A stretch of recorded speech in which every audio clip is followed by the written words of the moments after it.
السلام علیکم ناظرین، S10 کے پلیٹ فارم سے آج ہم آزاد کشمیر کی موجودہ حکومت کی 40 دن کی کارکردگی کے حوالے سے جانیں گے اور اپنے ناظرین کو بتائیں گے۔ اس حوالے سے ہمارے ساتھ موجود ہیں، ہمارے ساتھ بات کرنے کے لیے جناب رانا شبیر رجوروی صاحب، جو سینئر صحافی ہیں اور آزاد کشمیر کی سیاسی صورتحال پہ بڑی گہری نظر ہے ان کی۔ تو ہم اپنے پروگرام میں خوش آمدید کہیں گے۔ رانا صاحب، بہت شکریہ جناب آپ کا۔ تو ہمیں آزاد کشمیر میں بسم اللہ الرحمن الرحیم۔ SDN ٹی وی کا شکریہ چودھری صاحب، آپ حالات حاضرہ پر گفتگو کر رہے ہیں۔ آزاد کشمیر حکومت کی 40 روزہ کارگزاری کے بارے میں آپ نے پوچھا، تو 40 روزہ کارگزاری آزاد کشمیر کی جو یہ حکومت نہیں بنی ہے چودھری انوار الحق صاحب کی،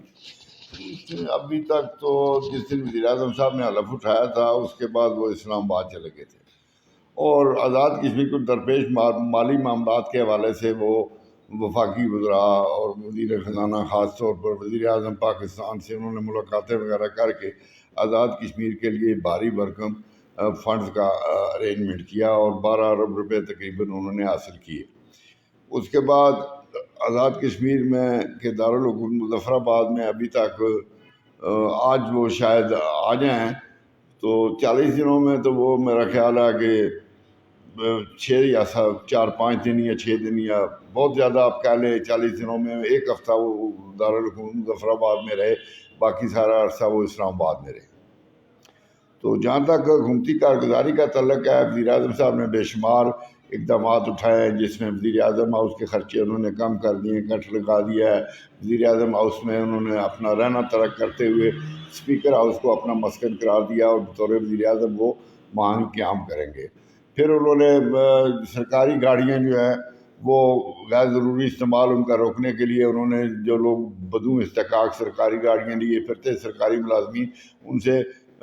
بڑی تعداد میں سرکاری گاڑیاں واپس لے کے سینٹرل ٹرانسپورٹ پول میں جمع کرائیں۔ پھر اس کے علاوہ انہوں نے اپنا سیکرٹ فنڈ ختم کر دیا، اپنا ثوابدیدی فنڈ ختم کر دیا، اور سرکاری ملازمین کی حاضری کے لیے انہوں نے بایو میٹرک سسٹم کا جو ہے وہ نفاذ کر دیا اور ملازمین کو دفتروں میں حاضر رہنے کی سختی سے ہدایت کی ہے۔ تو ابھی تک تو اس قسم کے اقدامات انہوں نے کیے ہیں، اور ابھی آگے بجٹ آنے والا ہے تو اس حوالے سے بھی شاید وہ کوئی اپنی تیاری میں لگے ہوئے ہیں۔ کابینہ انہوں نے ابھی تک تشکیل نہیں دی ہے،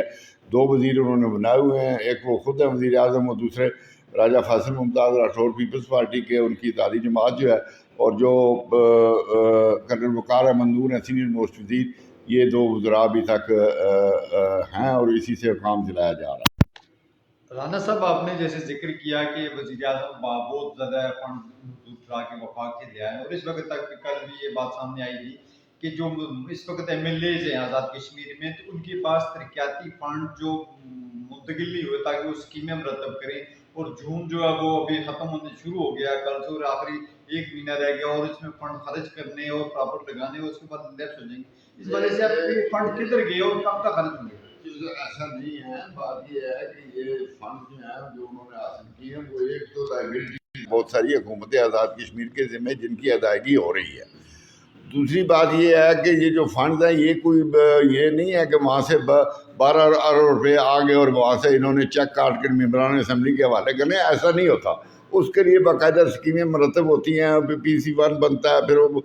سارے ایک پروسیس ہے، اس کے تحت وہ اسکیمیں منظور ہوتی ہیں، اس کے بعد تب جا کر کہیں فنڈ ریلیز ہوتے ہیں، اور وہ متعلقہ ایجنسی جو ہیں جن کے ذریعے یہ کام ہوتا ہے، متعلقہ محکمے جو ہیں، مثلا سڑکوں کا محکمہ جو ہے، محکمہ تعمیرات عامہ ہے، صحت ہیلتھ کا محکمہ ہے، ایجوکیشن کا ڈپارٹمنٹ ہے، یہ پھر PWD ہے، یہ جو امارات ڈویژن ہے، پھر اسی طرح لوکل گورنمنٹ ہے، تو یہ سارے فنڈ جو ہے کسی قاعدے ضابطے کے تحت تقسیم ہوتے ہیں، اور وہ پرانے والی بات نہیں ہے کہ وہ بھی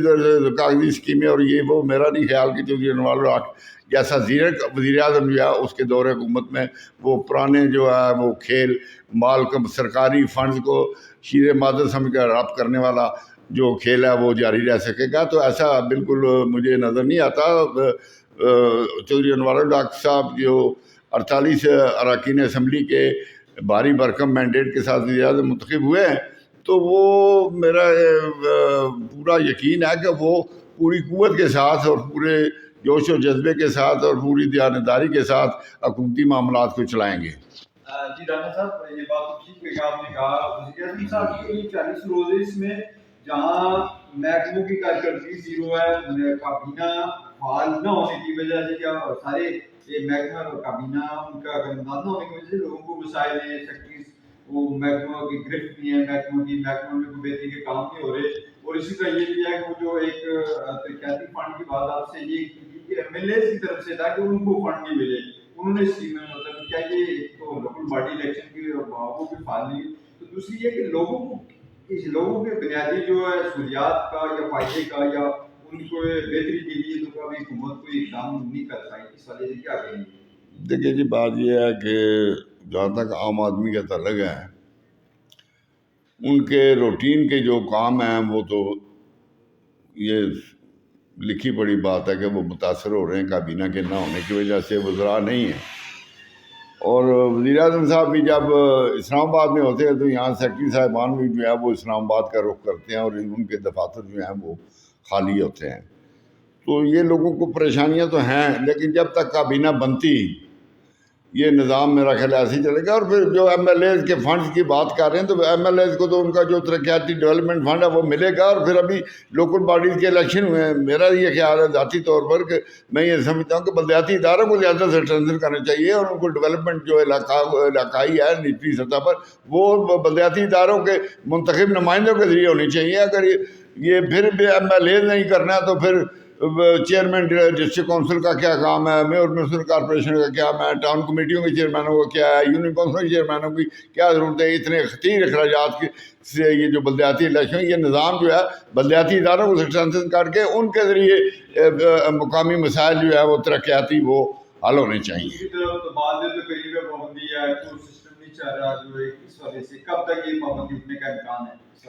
دیکھیے جی، یہ کابینہ جب تک بنتی یہ تو میرا خیال ہے پابندی رہے گی. تو باقی پبلک سروس کمیشن پہ تو کوئی پابندی نہیں ہے. پبلک سروس کمیشن کے ذریعے جو بھرتیاں ہوتی ہیں تو کوئی جو پی ایس سی کر کے آتا ہے اس کے لیے تو کوئی ایشو نہیں ہے. لیکن عام نارمل ہر بندہ نوکریوں کے پیچھے بھاگ رہا ہوتا ہے تو یہ سیاسی تقرریاں اور تو اس طرح کے معاملات جو ہے وہ وزیر اعظم نے پابندی لگائی ہے اور یہ اچھا اقدام ہے. یہ بھی دیکھیے بات یہ ہے کہ جب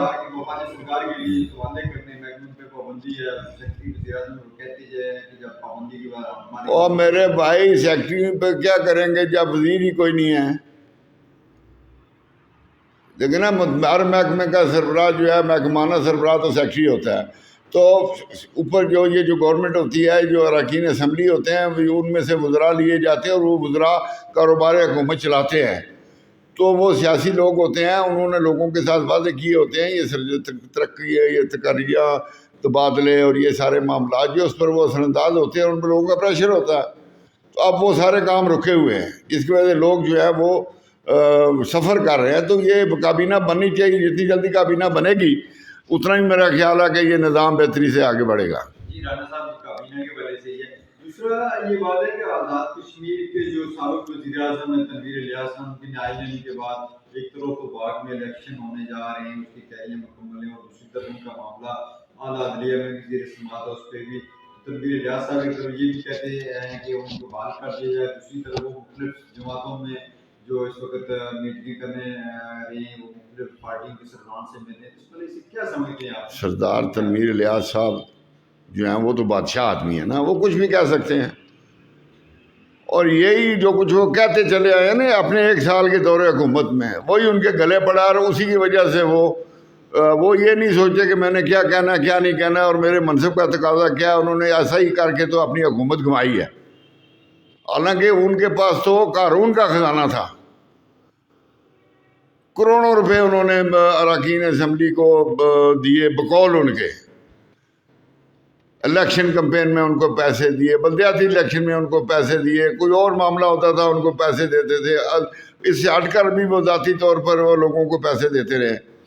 تو ان کا جو میں فیلئر ہے وہ تو یہی ہے میرے نزدیک کہ وہ وزیر اعظم کے منصب سے وہ انصاف نہیں کر سکے. انہوں نے آزاد کشمیر کی وزیر اعظم وزارت عظمیٰ کو بھی سینٹوریس مال ہی سمجھے رکھا، اور ایسا ہی کیا جیسے وہ ایک آدمی جو آنر ہوتا ہے کسی پرائیویٹ فارم کا، کسی پرائیویٹ ادارے کا، تو ظاہر ہے جو باس ہوتا ہے اس کا آرڈر نیچے امپلیمنٹ ہوتا ہے.